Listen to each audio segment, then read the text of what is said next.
Hello. So ngayong araw magluluto ako ng sinigang na pork. Ah, Napalambot ko na ang gabi kanina. So I have talong, okra, siling haba. I have sitaw. I have radish. I have kamatis, ding onions. And of course, ang ating kangkong leaves. Tapos, mga 6 cuts ng pork. Mahal-mahal ang pork ngayon. So, malambot ng ating gabi and after ito bumula, saka ko idadagdag ang pork.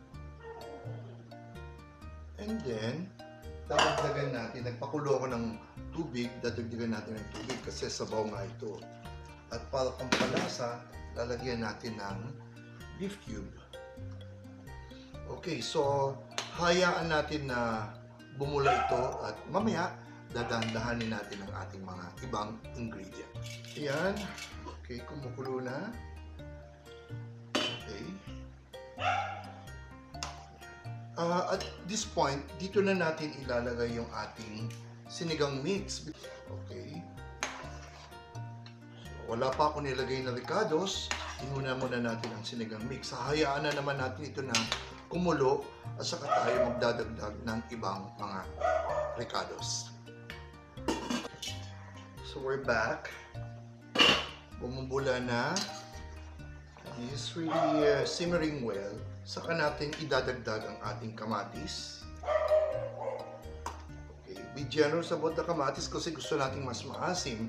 And of course, isa sa mga matitigas ang ating radish. Okay, radish. Okay, dahil matigas yan. And of course, gusto ko kasi na sa umpisa pa lang, maramdaman mo na yung hanghang, ilalagay na rin natin ang siling haba. Ako, generous din ako kasi gusto ko talaga maanghang. No? Yan, hayaan natin na ganyan. And isa sa matitigas na inihahalo natin is okra. Ilagay na rin natin ngayon. So, and then we will let this simmer for about siguro 3 to 4 minutes. Okay. Ayan. Bumubuluan na siya. We have set our heat to low. I'm using my salad master. So ngayon naman, idadagdagan natin ang ating string beans or ang ating what's this, sitaw. And of course, pati na yung ating talong. Hayaan natin ito na lumambot, saka tayo maglalagay ng lasa. So ngayon naman, maglalagay tayo ng black pepper powder at of course, ang bechin. Kunti lang, no? And then, lalagay natin ang panlasa. Ang panlasa natin ay ang patis. Simulan naman natin mga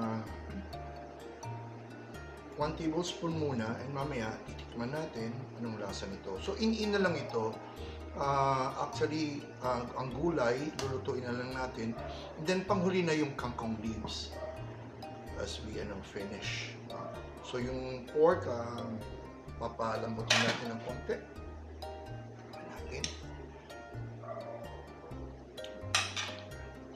Okay na. Finally, lalagay na natin ang ating kangkong leaves. Ang kangkong nasa taas lang, tatakpan natin and we will let hahayaan na lang natin yung init niya ang luluto nito. Papatayin natin ang apoy and that's it. Tatabunan and papatayin ang apoy. Bye!